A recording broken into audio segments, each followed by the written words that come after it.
adu mar labaad baad u sharaxan tahay gobolka adigoo ka soo jeeda salal xisbiga kulmiye mar labaad waxaad u sharaxan tahay madaxweyne ku-xigeen inaad noqoto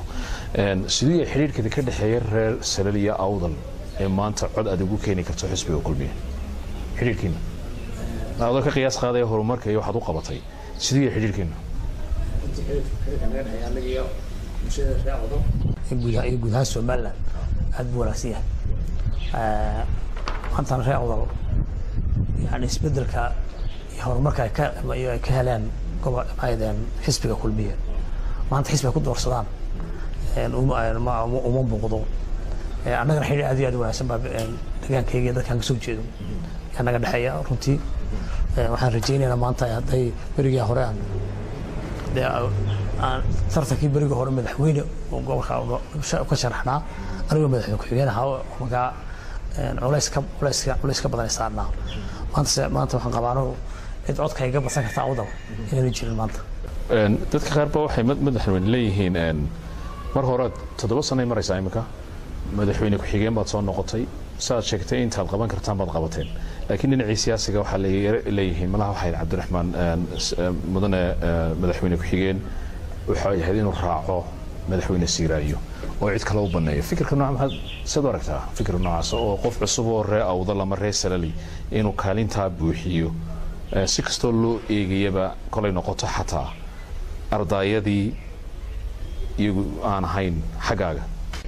horta waxa arday laga jiro wax isbiyaal noqday siyaasad hanka qofkuna nin walba tiisa isaga madax banaan madaxweynuhu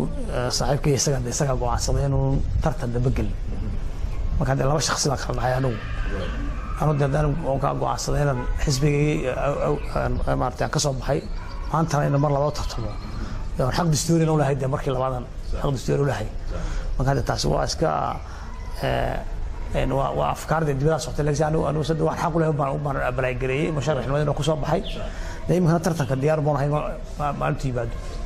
culays intee ayuu leeyahay ka ku saaran imika iyo kii bariga hore ku saarnaa iyo ma dareemayso inuu badan yahay marka la eego doorashadan dambe iyo tii hore tan dambe kuma saarno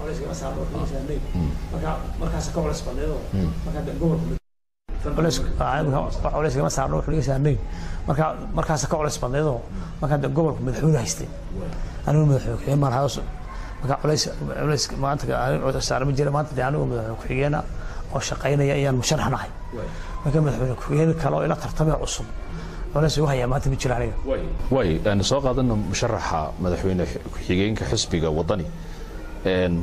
kuguma hayamay isagu culays tartankiisu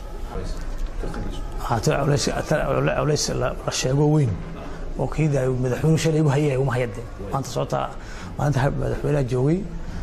dadkuna waxay deeganayeen madaxweynimo eeganayeen laakiin maanta halkii madaxweynaha maanta joogay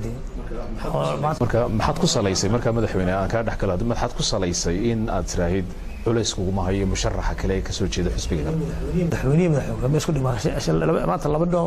masalaha sibanahay laakiin maanta aanu waxaan ahay madaxweyne ku-xigeen shaqaynaya wuxuu qabtay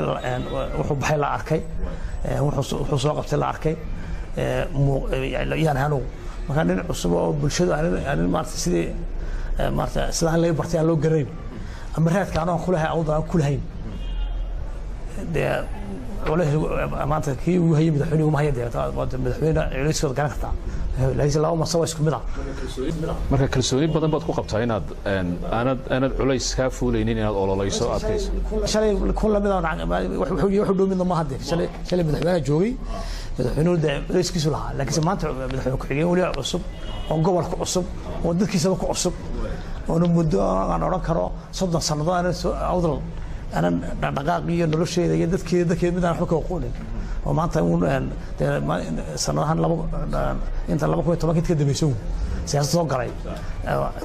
وعن كل وأنا ودي وينه